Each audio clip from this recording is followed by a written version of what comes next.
Hey there, folks. Tonight, we're diving into a topic that might seem like it's straight out of a dystopian novel, but trust me, it's as real as it gets. Sunday laws. Now, before you switch the channel thinking John's lost it, he's talking about archaic blue laws again. Hear me out. This ain't about banning booze on a Sunday. This is about something far more insidious, far more dangerous to the very fabric of our nation. We're talking about a movement gaining traction right under our noses, a movement pushing for legislation that would essentially enforce a specific day of worship. Yeah, you heard me right. While it might sound completely bonkers, certain groups are actively lobbying for laws that would make Sunday and only Sunday the official day of rest, effectively sidelining any other day of religious observance. Now, they'll try to sugarcoat it, of course, dress it up in feel-good language about family values and national unity. But let's not be fooled. This isn't about togetherness, it's about control. It's about imposing a singular religious viewpoint on a nation founded on the very principle of religious freedom. And that, my friends, is a slippery slope we do not want to go down. We've all heard the saying, those who cannot remember the past are condemned to repeat it. Well, folks, consider this your history lesson, because if we don't learn from the mistakes of the past, we're doomed to relive them. And believe me, when it comes to religious persecution, history has a nasty habit of repeating itself. Buckle up, because we're about to unpack this can of worms, and trust me, it ain't pretty. Now you might be thinking, hold on, John, isn't America all about freedom of religion? How can anyone even think of pushing something like this? And you'd be right, the beauty of this country is its promise of religious liberty. The freedom to worship as you see fit, or not at all, without government interference. But here's the kicker, the folks behind this Sunday law movement, they're not dumb. They know they can't just come out and say, hey everyone, let's make everyone conform to our beliefs. No, they're much sneakier than that. They're using the oldest trick in the book, fear. They're tapping into very real anxieties about social decay, economic instability, even national security, and they're presenting Sunday laws as the solution, the magic bullet that will fix everything. They'll tell you. It's about bringing back traditional values, about restoring moral fiber, about uniting a fractured nation. But don't be fooled by the smoke and mirrors, people. It's a classic bait-and-switch tactic. They dangle the promise of a better tomorrow while subtly chipping away at the very freedoms that make this country great. They prey on our desire for security, for a return to simpler times, all while tightening the noose of religious control. And the scariest part? It's working. People are buying into this narrative, lulled into a false sense of security by the comforting rhetoric of faith and tradition. They're failing to see the bigger picture, the long-term consequences of trading freedom for a fleeting sense of order. But here's the thing, my friends, freedom isn't free. It requires constant vigilance, a willingness to call out BS when we see it, and the courage to stand up for what's right, even when it's unpopular. And trust me, when it comes to this Sunday law business, we need to be prepared to fight tooth and nail. All right, let's talk turkey for a second. Why should we care about this Sunday law thing? So what if some folks want to make Sunday special? How does that impact me, you might ask? Well, my friend, it impacts all of us. And here's why. This isn't just about religion, it's about freedom. And once you start chipping away at one freedom, the rest are soon to follow. Imagine this. Today it's Sunday worship, tomorrow what's next? What happens when the government starts dictating other aspects of your life based on a particular religious viewpoint? What you can eat, what you can wear, who you can love. Sounds far-fetched, think again. History is littered with examples of governments using religion as a tool of oppression, and it always starts subtly, with seemingly small, insignificant infringements on personal liberties. Remember the Salem witch trials, the Holocaust? These weren't isolated incidents, folks.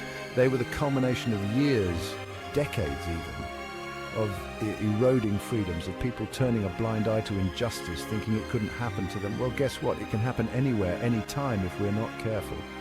This Sunday law thing might seem like a small issue now, but it's a dangerous precedent.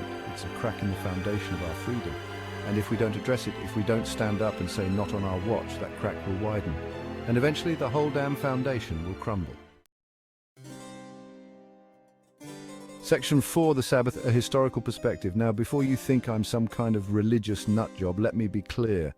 This isn't about pushing any one religion over another. It's about protecting the right to choose for everyone. But to understand the gravity of this Sunday law issue, we need to take a little trip down history lane, specifically to the origins of the Sabbath. Now, The Sabbath, for those who don't know, is a day of rest and worship observed by Jews and some Christian denominations. It's rooted in the Ten Commandments, specifically the fourth one, which states, "Remember the Sabbath day to keep it holy." For millennia, this day has been held sacred, a time for spiritual reflection and connection with the divine. But here's the thing, the biblical Sabbath, the one enshrined in the Ten Commandments, falls on Saturday, not Sunday. Sunday worship as we know it evolved later, influenced by various historical and theological factors.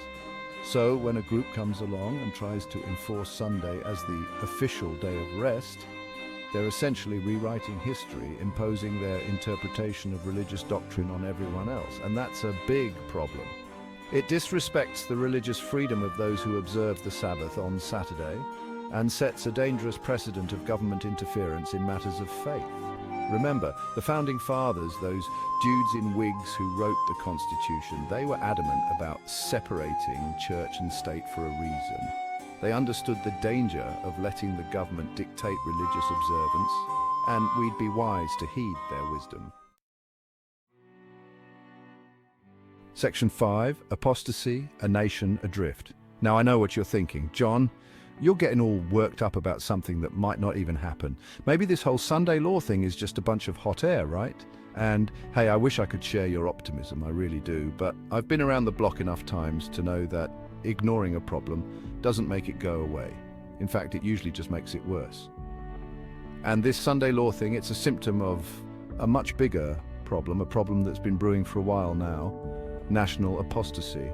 Now, before you run for the hills thinking I've gone full-on preacher man on you, let me explain. Apostasy in this context basically means turning away from core principles, abandoning the values that this country was founded on. Think about it. What's happening right now?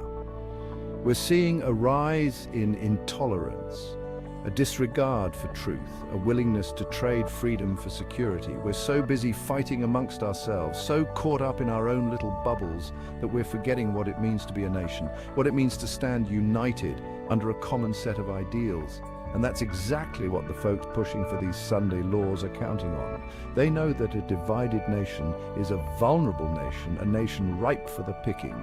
They're exploiting our fears, our insecurities, to push their own agenda, and if we're not careful, they'll succeed.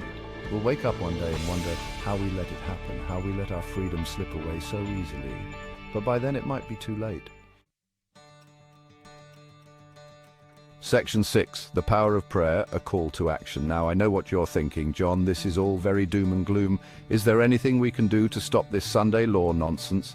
And the answer, my friends, is a resounding yes, but it's going to take more than just complaining about it on social media or switching the channel when the news gets too depressing. It's going to take action, real, tangible action. And it starts with something surprisingly simple: prayer.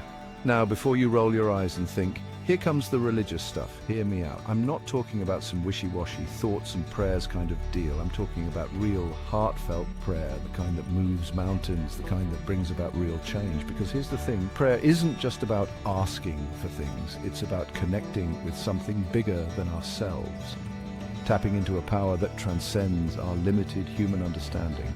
It's about acknowledging that we're not in this alone, that there's a force for good in this universe, a force that we can align ourselves with. And when enough of us tap into that force, when enough of us raise our voices in unison, things change, miracles happen. So whether you pray in a church, a synagogue, a mosque, a temple, or just in the quiet of your own home, I urge you, start praying. Pray for guidance, pray for wisdom, pray for the strength to stand up for what's right. Pray for our leaders, that they may see the folly of their ways and turn back from this dangerous path. Pray for our nation, that we may rediscover our shared values, our commitment to freedom, and our respect for one another. Because if we don't act now, if we don't stand united against this encroaching tyranny, we may not have a nation worth praying for much longer.